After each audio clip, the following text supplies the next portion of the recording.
návyk mesačne by som v žiadnom prípade nezakomponovával. Maximálne jeden za mesiac. To je 12 za rok. Už to je akože extrém. Čiže ten problém je, alebo teda ako by sme mohli začať. Poprvé, vydefinovať si, prečo vlastne ten nový návyk alebo tú zmenu idem robiť. Čo je môj dôvod? Kvôli čomu? Je to kvôli mne? Je to kvôli niekomu inému? Čo je môj dôvod? Po druhé, ako budem vedieť, že som ten cieľ dosiahol? To znamená, ako to budem vedieť? Je to niečo merateľné? Je to nejaký pocit? Musí sa niečo stať? Musí mi niekto niečo povedať? Ideálne, keď to budem vedieť, zistiť sám na sebe. To znamená, nemusí mi niekto nič povedať, ano? Lebo niekedy mi nepovie a potom sa budem hnať ďalších 10 rokov. Takže ideálne, keď je to mnou ovplyvniteľné a je to niečo, čo viem ja. Po tretie, urobiť si plán. Plán. Ja potrebujem mať plán krokov. Čo urobím ako prvé, čo urobím ako druhé. Tieto dva sú extrémne dôležité. Lebo keď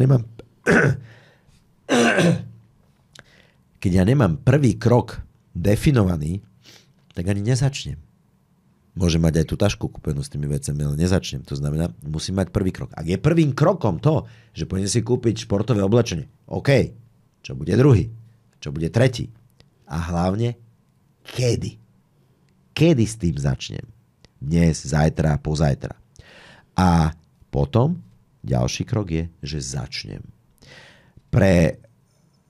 Dajme tomuto chudnutie je extrémne pre ľuďo, ktorí už skúšali a sa im to doteraz nepodarilo, jednoznačne by som poradil zaplatiť si trénera. Reálne, že prídem do fitka, mám tam trénera, kvôli ktorému tam budem chodiť. Kvôli ktorému. Áno, lebo veľa ľudí nemá ten dôvod. Oni chcú schudnúť, ale proste nenapadnú, neurobia tak. Môže mať aj ten externý podnet, ktorý proste je to, že ten záväzok. A už keď človek vydrží niekoľko týždňov, už si ten mozog na to zvykne. Už to neberie ako niečo šokujúce, ale už to má, že neurodrahy vytvorené, už to má nejaký rytmus v kalendári, to mám, ja neviem, 3-krát do týždňa, som na to navyknutý, všetci si na to zvykli, to znamená, nie je to už mimo moju komfortnú zónu. A v čase zistím, že dobre, už to nerobím, už nejdem do toho fitka preto, lebo tam čaká ten tréner, ale pretože to milujem, pretože sa mi to páči, pretože mi to dáva silu, lebo tam je super, treba spartička a nájdem si ja zrazu už tie moje vnútorné motívy, lebo zrazu zistím, že už tie endorfíny mi naozaj robia radosť, že už som ja na tom cvičení aj závislý a že k tomu sa pripája aj napríklad to, že tak fajn, upravím si aj životosprávu, tak fajn, trošku schudnem, človek si kúpi menšie oblečenie, sám sa sebe začína páčiť a tak ďalej a tak ďalej. Takže ak človek sa pokúšal veľakrát a nepodarilo sa mu to, tak nechoďte tento rok na dovolenku a zaplate si trénera. Bodka. Ale dodržujte to, že na tie tréningy budete chodiť. Alebo nemáte, tak predajte auto. Predajte auto, zaplate si trénera, choďte do roboty autobusom alebo chodevate na bicykli, akokoľvek, ale tento tréner, ten váš záväzok voči nemu a to, že vás to stojí peniaze, je bolesť, ktorá pre väčšinu ľudí je hlavným motivátorom k tomu, aby boli ochotní niečo urobiť. Takže ono, vieš, môžeme sa na to škrábať takto, môžeme sa škrábať takto, môžeme sa na to pozerať z jednej strany, z druhej strany. Je to hodne individuálne. Pretože my máme tie mapy toho nášho sveta rozdielne nastavené a čo funguje na jedného, nemusí automaticky zafungovať na druhého a je to hodne individuálne. Preto na začiatku si položiť tieto otázky a hlavne kvôli teda čomu to idem robiť, kvôli komu to idem robiť, čo je ten môj motív. A ešte jednu otázku si položte. Čo urobím, keď sa mi nebude chcieť? Ako to urobím, aby som sa prekonal? Ako sa príjmem k tomu? Ja som napríklad sám na sebe zistil, že ja napríklad, keď chcem cvičiť, alebo robím si plán cvičenia, je pre mňa najlepšie to urobiť ráno.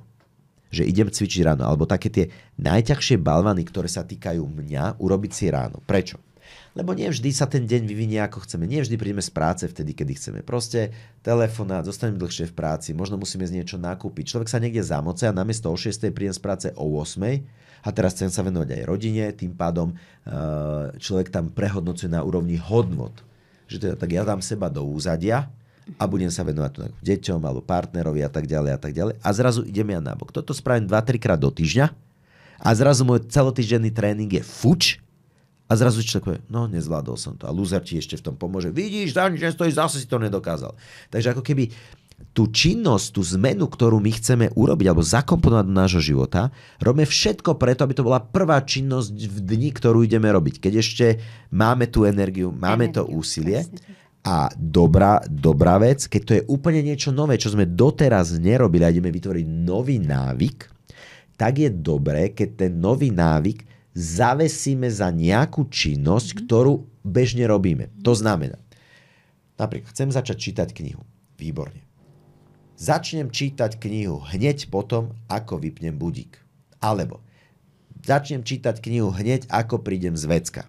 Alebo pôjdem si zabehať hneď, ako, ja neviem, ráno vypijem svoje 2 deci vody. To znamená, mám nejaký rituál, na ktorý je mozog zvyknutý. A ja tú novú činnosť, teda ten nový návyk, napojím na tú činnosť, ktorú už mám zabehnutú. Ale musím to mozgu povedať.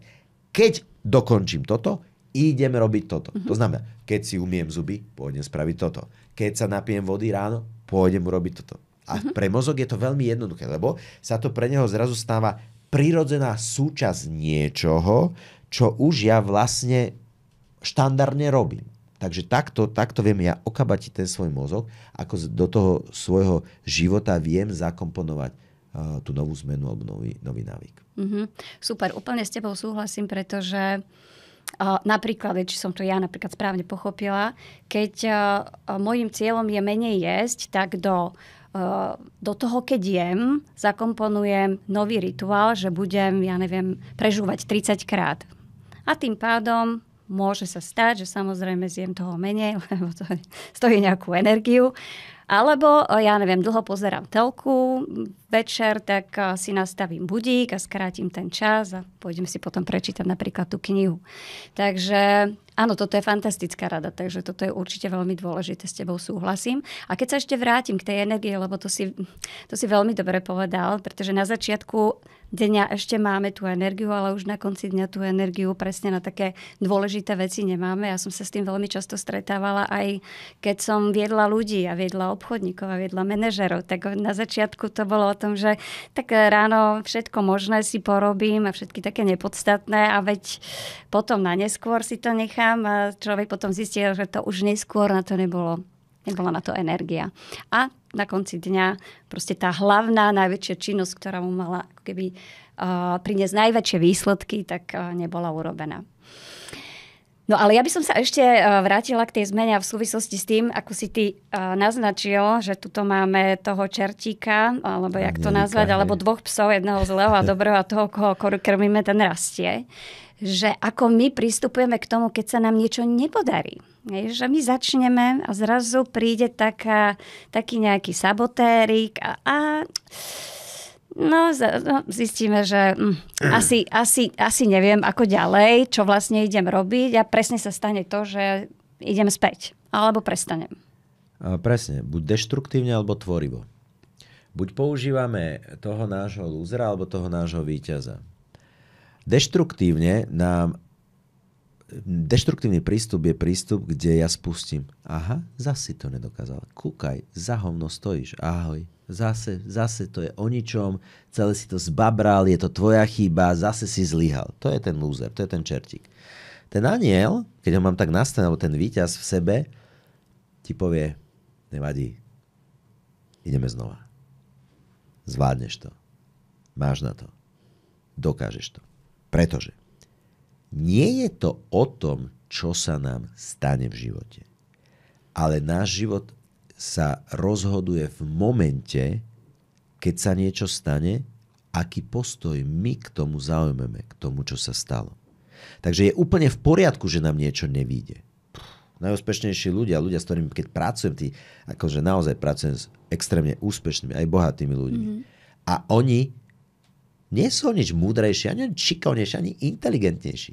Oni sa akurát nevzdali. Oni akurát, keď sa stal nejaký prúser, problém, tak zaujali postoj, OK, nová skúsenosť, to vyriešime. OK, dobre, pekný darček, dobre, taký darček som dostal do života teraz, že budem musieť riadne zamakať. OK, dobrá spätná väzba. Toto je challenge, to sa s tým popasujem. To povie víťaz v nás. Ale loser povie, presne začne nás obviňovať. Začne nás obviňovať a on je v tom geniálny, lebo on je extrémne rýchlo nás prepojiť s našou minulosťou, kde sme zlyhali, kde nám niekto povedal, že za nič nestojím. Extrémne rýchlo. Tá neurodráha, ja to hovorím teraz tak laickým spôsobom, ale tá neurodráha nás proste extrémne rýchlo vyspája práve s tými našimi minulými zlyhaniami. Prečo? Lebo zase pre mozog nás pospájať so zlyhaniami znamená tam sedieť, pohoda, veď nič sa nedeje, ale tá nová tvorivosť je pre mozog energia. To sa mu nechce. A to je preto naozaj veľa ľudí je v neskoršom veku taká pohodlná, nič sa im nechce, hovorí si, však ja nič nepotrebujem. Na čo by som potreboval? Ale berme si príklad z 2, 3, 4-ročných detí, ktoré ešte nechodia do škôlky ideálne. To je proste neriadená energia, neriadená strela. Všetko sa im páči, všetko chcú poznávať, všetko ich teší. Lenže samozrejme, lebo je tak špongia, je to všetko nové. A my potom už ako dospeláci, na čo nové, na čo poviem k moru, tam, však už som pri mori bol, na čo však dohovor, na čo. A ešte tým vnútorným dialogom my si povieme, a na čo, však čo a prečo by som bol vďačný. A to už poznám a ideme do týchto deštruktívnych dialogov. A to je to, čo robí ľuďom problém. Nie tie situácie, ale naše postoje k tým situáciám, ktoré my potom spúšťame v našom tele. Ten vnútorný rozhovor, ktorý do toho dáme. Namiesto toho, aby sme sa radovali, my máme tendenciu obviňovať alebo ukazovať na to, čo je zlé alebo to, čo nefunguje. Namiesto toho, aby sme boli vďační, sme obviňujúci. Namiesto toho, aby sme boli radosní, sme ufrflaní. Hej? A takto by sme mohli ísť. Deň, noc, jar, jeseň, leto, zima. Máme tie póly a proste v nich sa nachádzame a my sa slobodne rozhodujeme, čomu budeme dávať tú našu pozornosť. A tá pozornosť tvorí tú energiu a tá energia tvorí náš život. Tvorí náš život. No, krásne si to povedal, lebo je to tak. Ja som teraz chcela povedať a nadviazať práve na to, čo si spomínal v súvislosti lebo tá zmena s tým feedbackom, ako my k sebe pristupujeme. Lebo častokrát sa ja stretávam, že je taký čierno-biely. Že buď sa mi to podarí a som happy, alebo sa mi to možno čiastočne podarí, ale ja to beriem, že sa mi to nepodarilo. Ale pritom som prešiel kus cesty. Keď som prešiel ten kus cesty, tak som sa tam aj niečo naučil, niečo som zažil. Takže to není úplne také čierno-biele a naozaj...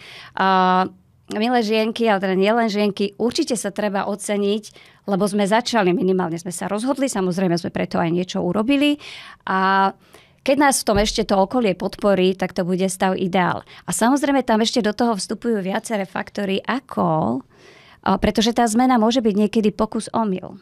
Takže tá zmena si niekedy vyžaduje aj odvahu napríklad, ale tá zmena si niekedy vyžaduje aj tú disciplínu. A teraz ako to uchopiť, tak aby proste človek išiel do toho, aby tú disciplínu mal, aby sa vedel ako keby oceniť aj za tie maličkosti, ktoré sa mu na tej možno aj krátkej zatiaľ ceste podarilo a aby sa nevzdal a išiel ďalej. Možno ťa prekvapím, ale ja neverím na disciplínu. OK. Ale teraz ti zodpoviem, ja verím na dôvody. Keď máš dôvod, máš disciplínu. Keď máš dôvod, máš vytrvalosť. Keď máš motív, máš trpezlivosť. Áno? To znamená, vždy je to o tom dôvode. A samozrejme, OK, sú tam potom tie naše presvedčenia, ktoré ovplyvňujú to, či ja to tam vzdám niekde na tej polceste, alebo to nevzdám. Je tam tá identita, ten príbeh, ktorý si o sebe hovoríme. Či ho počúvam toho lúzera, ktorý ma bude stále nejakým spôsobom bojkotovať a hovoriť, ja ty to aj tak nedáš, ty to aj tak nedokážeš. Áno, ty máš síce dôvod, ale aj tak... Hej, že ten dôvod musí byť extrémne silný. Vtedy dokážeme všetko. Lenže my tých dôvodov nemávame až tak veľa, tých silných. Áno, pokiaľ nejde o zdravotný problém, alebo teda, že opustil ma partner, zostala som s dieťaťom a teraz musím sa postarať, tak dobre, zoberiem 2 práce, jednoducho, len aby som to dala, tak potom proste sa zafokusujem na to podstatné. Zrazu nemám čas na kamošky, nemám na nič, lebo musím. Hej? Určím tú prioritu. A určím významne alebo výrazne tú hodnotu, ktorá to je. Takže to, ako tú disciplínu teda mať, ako dodržať alebo vydržať tie veci robiť a mať aj tú trpezlivosť, je to aj v tom, že my budeme k sebe pristupovať láskavo. My budeme k sebe pristupovať netríznivo. To znamená, keď sa nám to nepodarí, že sa ideme linčovať, že sme to nezvládli. A je v poriadku, keď proste padneme. Je v poriadku, keď tá vec nám nevíde tak, ako sme si naplánovali. Lebo vďaka tomu rastieme. My niekedy potrebujeme zažiť tú bolesť, aby sme vyzreli. Aby sme si uvedomili. Ty si povedal jednu krásnu vec, že časom, keď človek ide časom v tých veciach, tak buduje charakter. Áno, charakter sa buduje v bolesti, kde sa ukáže, či my zostávame sami so sebou a prijímame aj tú bolesť. Nehľadáme vinníka. Neukazujeme tým prstom, aj tak 3 ukazujú na nás, hej, kto je za to zodpovedný.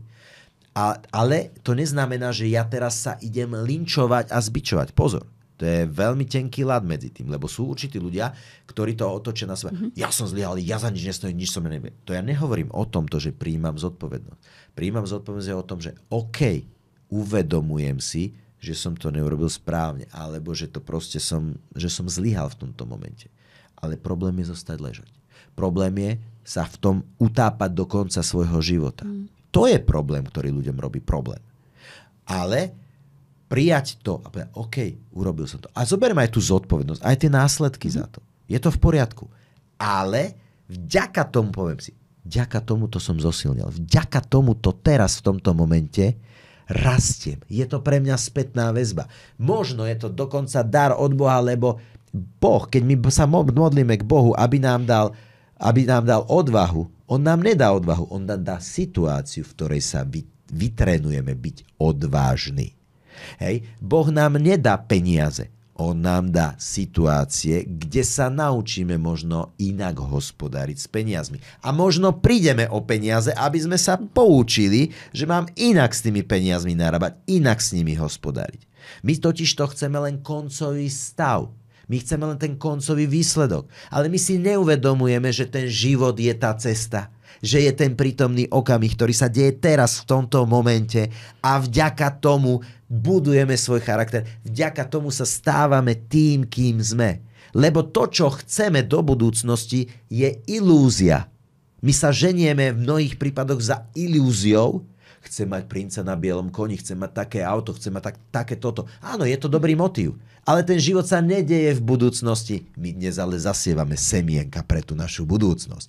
Takže ak ja teraz si v hlave hovorím to, že je na nič deň a že na prd počasie, tak ja zasievam semienka, ktoré mi vyklíčia v nejakom čase v budúcnosti. To znamená, ak ja chcem to šťastné v budúcnosti, tak ja potrebujem dnes zasievať to šťastné. Aj keď žijem možno niekde pod mostom.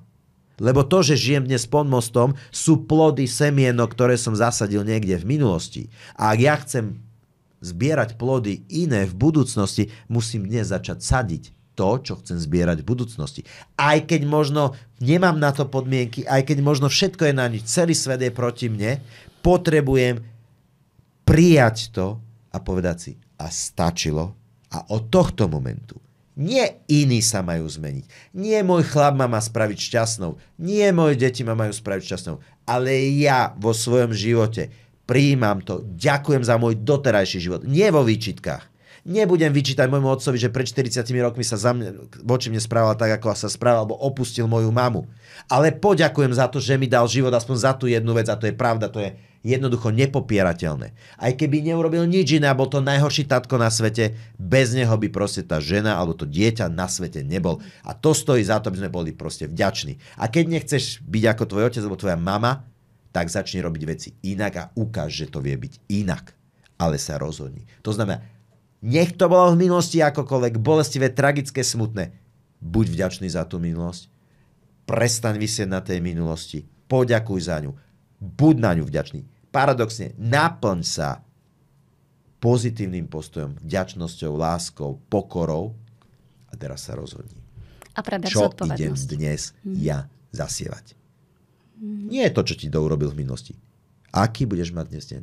Ako budeš ty pristúpať v prvom rade sám k sebe. A nebudeš očakávať, že tvoj muž, tvoja žena teba bude robiť šťastným. Alebo tvoje deti ťa budú robiť šťastným. Čo ty urobíš dnes sama pre seba, aby si bola šťastná? Aby si sa ocenila. A možno troška tu teraz zamotám. Lebo my ľudia sme experti. My ľudia máme tendenciu dať milión podmienok preto, aby sme boli šťastní. Ja veľakrát sa ľudí pýtam, že čo ťa robí šťastným? Kedy si šťastný? Keď môj muž, keď sa deje toto, keď deti, keď mám navarené, keď stihnem všetko. Ešte pokračuj. Čo ešte sa musí stať, aby si bola šťastná? Keď dokážem toto a toto. Tak. Múdri ľudia si uvedomili, že dokážu byť šťastní bez podmienok. A ja mám len jednu podmienku. A tá podmienka je následovná. Keď sa ráno už zobudím, tak myslím, že to je dostatočný dôvod na to, aby som bol šťastný. Tak toto si povedal, že krásne si to povedal. Je to tak, keď sa ešte k tomu vrátim, čo si hovoril, tak vlastne tie kameňo, ktoré zakopávame, sa môžu stať na konci dňa schodami, po ktorých budeme stúpať. A byť vďačný za možno aj za tie maličkosti, ktoré každý deň sú a niekedy si ich nevšímame, lebo sme zaneprázdnení presne tou budúcnosťou alebo minulosťou a unikajú nám. Tak je niekedy problém. To bolo silné. To sa mi veľmi páčilo, čo si teraz dal. Až normálne som, že zostala bez slov. Andy, a ešte taká záľudná otázka a ty sa s tým často stretávaš u klientov a hovoril si to aj v súvislosti s tým, že čo si o sebe hovorím, ako si to hovorím a tak ďalej a tak ďalej. Aj v súvislosti s tým, aké ciele mám a niekedy sa stáva, že ľudia si hovoria, nebudem toto a toto, nebudem piť, nebudem toľko jesť. Ako to z pohľadu toho mozgu, lebo mozog vlastne je? Veľmi jednoduchý príklad. Mozog funguje v obrazoch. Keď ti poviem, nepredstav si červené jablko, čo ti vyhodilo? Červené jablko. Nepredstav si modré auto. No, čiže ten mozog potrebuje to na niečo napojiť, niečo, čo pozná. A nevie z toho vyselektovať ten zápor. Áno, on ho ako keby nepočuje. Ono v tej lingvistike to má samozrejme svoj význam, keď sa to vie správne použiť, ale pre mozog povedať nebudem chorý, alebo najlepšie, keď idete k lekárovi s dieťaťom, dieťa je v pohode a sestrička pozerá s takou inekciou, nebude to bolieť. A v tom momente mozog toho dieťaťa zachytáva len slovo bolieť. Čo robím, keď to bolí? No plačem. Ešte mu ho nepichla a ono už plače. To znamená, tie obrazy tvoria naše prežívanie, naše pocity, v konečnom dôsledku naše emócie. A ono sa to spája. To znamená, hovor si, čo chceš, nie čo nechceš. To znamená, budem zdravý, zvládnem to. Nepovedz si, ja to asi nedokážem. Povedz si, ja to zvládnem. Áno. A ja to dám. Nehovor si, že no dúfam, že ma ten môj chlap nepodvedie. Povedz si, mám skvelého, úžasného chlapa. Ja som napríklad na toto teraz vydala, stala sa tá knižka bestsellerom, veľká kniha Mindsetu, kde presne toto rozprávam a je tam 365 tém, na každý deň jedna téma, kde rozkľúčovávam presne tie kritické myslenia, alebo teda nie kritické myslenia, ale nejakým spôsobom limitujúce presvedčenia, ktoré si my ako ľudia nechcene hovoríme. A my nevieme, že tá veta mi ubližuje. A potom tam je definovaná afirmácia, to je taká jemnejšia verzia toho, ako to správne povedať. A potom tam je deklarácia, to je takéto vyhlásenie. Napríklad, dám konkrétny príklad. Tak ja ja toto nikdy nedokážem. Ja na to nemám, aby som v práci uspel. Lúzer. Afirmácia, to je taký most. No, každým dňom sa viem približovať k tomu, aby som bol stále lepší a lepší a zvládal som to. Je to také jemné pre ten mozog. A teraz je deklarácia. Deklarácia je niečo ako vyhlásenie. Takto to je a žiadno inak. Zvládnem to. Bodka.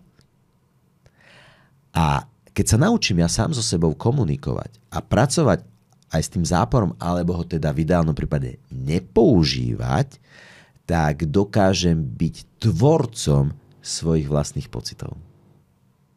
Presne tak. Čiže nie to, čo nechcem, ale čo chcem namiesto toho.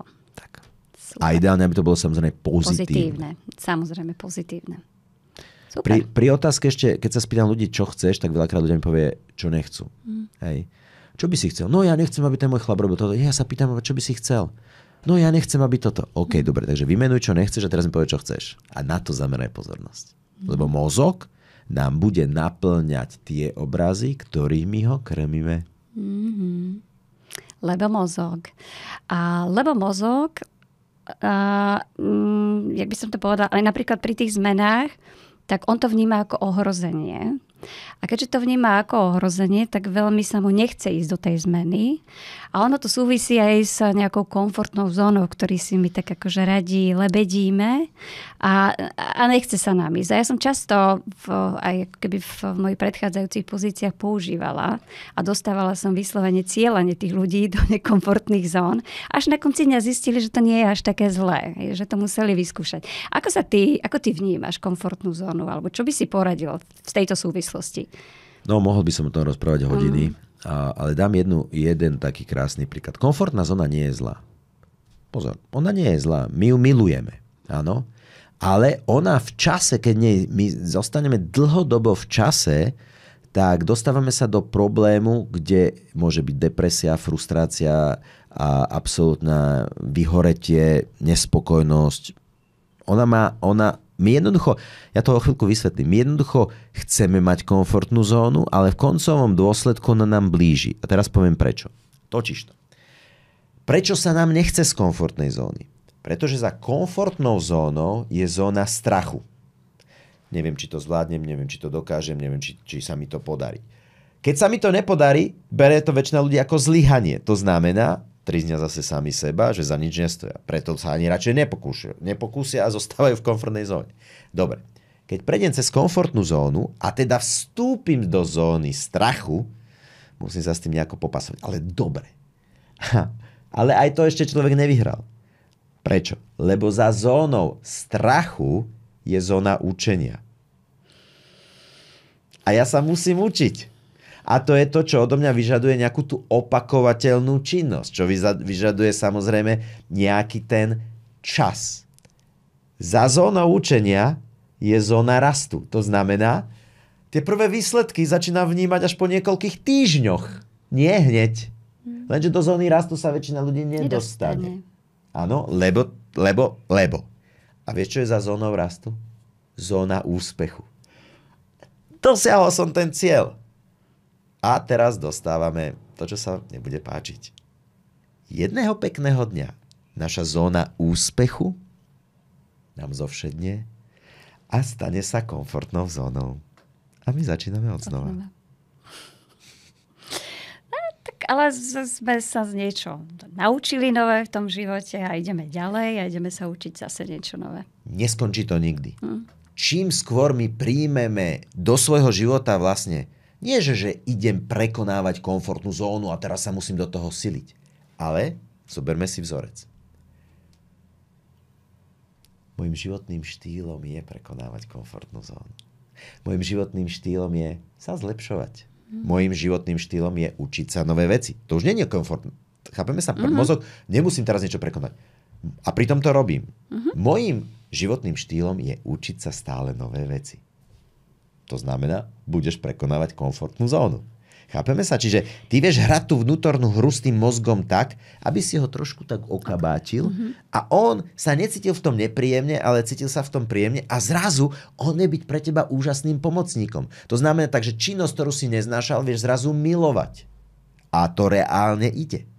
To sa reálne dá. Činnosť, ktorú si neznášal, tak vieš to v hlave tak prenastaviť, že ju vieš milovať a pritom ťa to nestojí nejaké veľké množstvo energie alebo takého toho tlačenia na pílu. A to mozog všetko toto dokáže. A to robíme aj práve na tréningoch NLP Premier Practitioner, kde s ľudí učíme tieto stratégie, ako vedia sami so sebou pracovať. Fantastické, určite odporúčam. Absolvovala som ho ja, teda ešte XY ďalších, asi väčšinu tréningov. Potom master.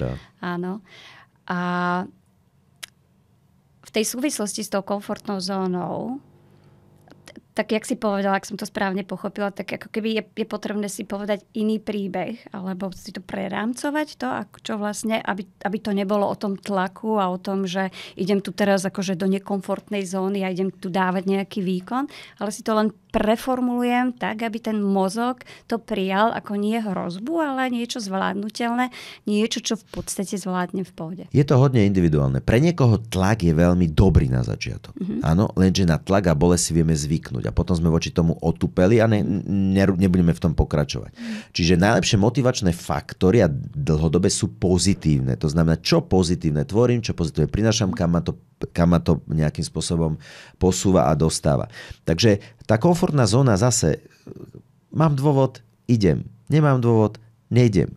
A keď si to poviem, že a dám si tam nejakú tú vetičku, tú afirmáciu alebo deklaráciu, je práve to, milujem sa učiť nové veci. Baví ma to každý deň. Každý deň si prečítam niečo nové, lebo vďaka tomu rastiem. A vďaka tomu sa stávam lepším človekom. A milujem si každý deň zacvičiť nejakú pohybovú aktivitu, lebo to formuje môj charakter. Vymýšľam si teraz, hej. A ja formuláciou týchto vied zrazu, ktoré si ideálne ráno prečítam, mám ich napísané také svoje vetičky a tá knižka Veľká kniha Mindsetu je plná takých vetičiek, ja dokážem fantasticky nakopnúť sám seba a tým pádom mám od rána ten mindset, ktorý ma udržuje aj v tom flow, aj v tej energii a keď príde nejaká taká hláška od tohto lúzera, tak ju ani nepočuje. A preto napríklad aj každé ráno 6:30 robievame na Motilife ráne nakopávačky, kde proste človekovi pomôžeme ho nakopnúť. Mám k tomu aj nástroj Diáru úspechu rád, kde človek si s tým pracuje. Nemusíme robiť veľa. Ja hovorím, stačí 10 minút ráno urobiť správne veci a dokážeš mať flow, energiu a fokus na celý deň.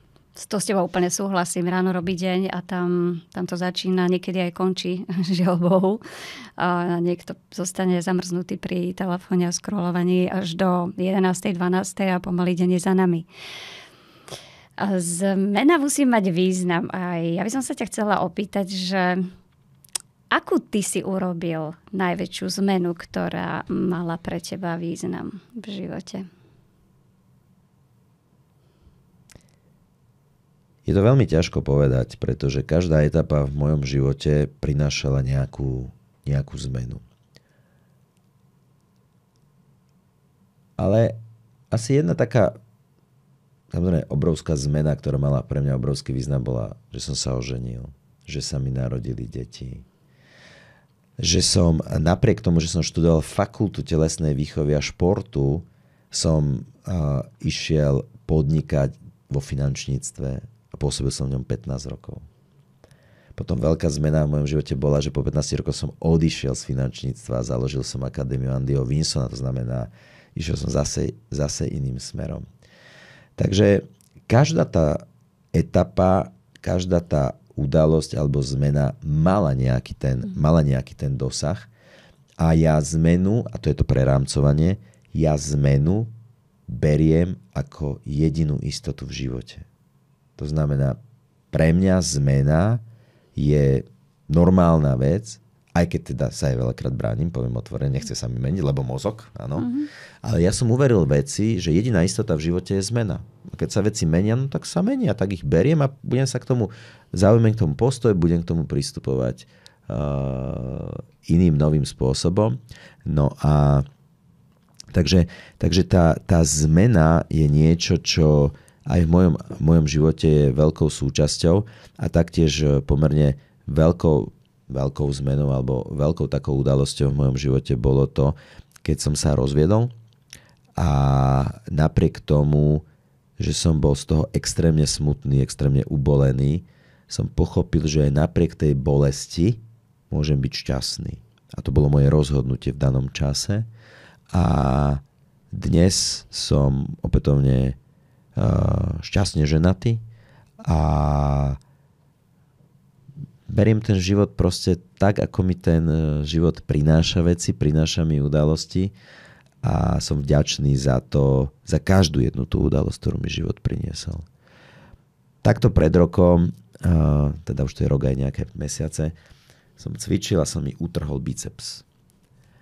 A proste sa mi takto scrolloval potiaľto. Išiel som na operáciu, hej, a naozaj mi hrozilo, že nikdy nevystriem už poriadne ruku, že budem mať problémy, no a ruku vystriem úplne, áno, dokážem sa už aj v pohode zdvihnúť, lebo môj postoj v danom momente bol v tom taký, že na chvíľočku som nezapochyboval o tom, že by to nemalo byť inak. Poviem otvorene, tým, že som veriaci človek, aj som sa modlil k Bohu, aby mi s tým pomáhal, aby mi dal aj tú duchovnú silu to zvládnuť. A toto je to, v čom ja nejakým spôsobom fungujem. Fungujem v takom trojuholníku tej našej bytosti, kde som prijal to, že máme telo, máme našu myseľ, alebo máme teda našu dušu a máme naše srdiečko, teda nášho ducha, ktorý tvorí ten náš celok tej bytosti. A toto je to, čo treba dennodenne vyživiť, toto je to, čomu dennodenne treba povenovať určitú pozornosť a to tvorí vlastne taký môj životný štýl mňa samého. A potom samozrejme je toto prostredie, v ktorom žijeme, fungujeme a to celé do toho zakomponovať a tým pádom si aj tie zmeny, ktoré do toho nášho života prichádzajú, vieme s nimi pracovať so veľa väčšou ľahkosťou, aj keď to vie veľakrát sakramensky bolieť. Súhlasím. Ešte ma napadlo v tej súvislosti, čo si povedal ohľadne, si spomínal, že ľudia sa akože rozhodnú urobiť nejakú zmenu, lebo príde nejaká informácia zvonku, im naskočí k tomu nejaká myšlienka, k tomu potom príde tá emócia, oni sa potom rozhodnú, že to urobia, potom aj niečo pre to urobia a potom je tam nejaký výsledok. A veľakrát si tento, čertové kolo, áno, to som čítala. To píše Manielsko čertové kolo, hej. Veľakrát si to, ale ľudia neuvedomujú, že to takto reálne funguje a že tie myšlienky veľmi ovplyvňujú to, aké bude mať emócie a čo sa potom bude diať ďalej a ako veľmi my vieme tie emócie, alebo aj myšlienky, ale už rovno aj tie informácie, ktoré si nechávame vstupovať do seba, ovplyvniť. My totižto máme nejaké výsledky. A aby sme sa necítili úplne ako neschopáci, tak máme tendenciu vyhľadávať informácie, ktoré podporia alebo potvrdia naše výsledky. A funguje to aj v pozitívnom, aj v negatívnom.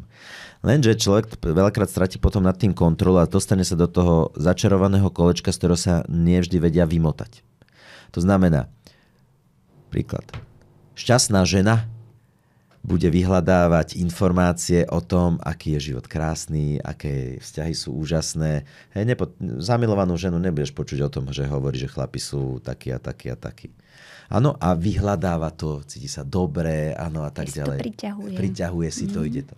Ale opustí ju chlap, stretne kámošku, ktorú tiež opustil chlap, ona mu potvrdí, že všetci chlapi stoja za nič, že to je úplne na prd, že to je o ničom. Stretnú ďalšiu kámošku, podobné priťahuje podobné, áno, keďže mám nejaký názor na to, tak sa to tak priťahne a zrazu človek zistí, že mesiac, 2, 3, možno rok, 2, 3, stále ide v rovnakom kolotoči a stále vyhľadáva tie informácie, že to, ako to má, je v poriadku.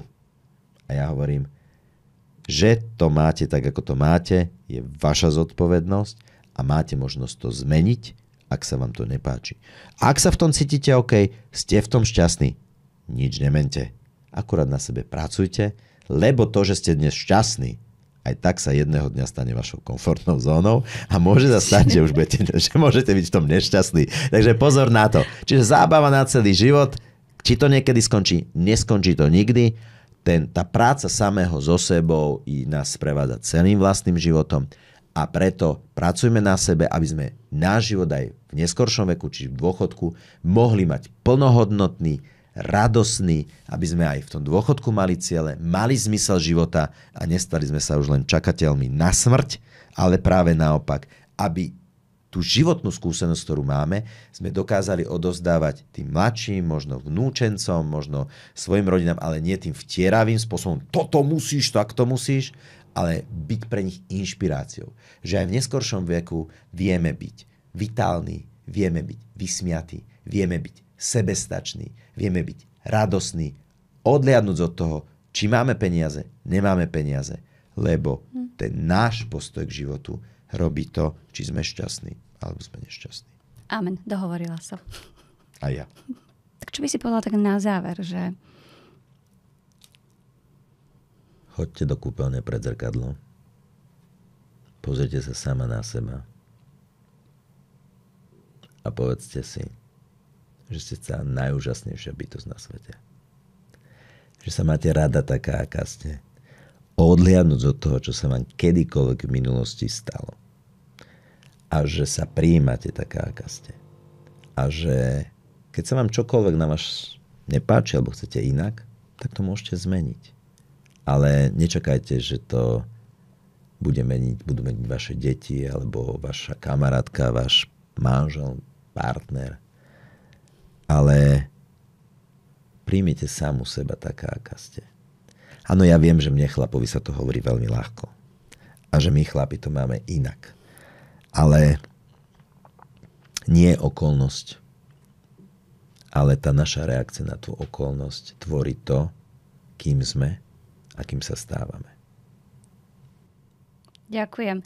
A ja len dodám, že nech sa vám darí plniť si sny, vízie, želania a na ceste meniť tie veci, ktoré potrebujete meniť, aby boli aj dlhodobé, aby vydržali a niektoré možno aj do konca života.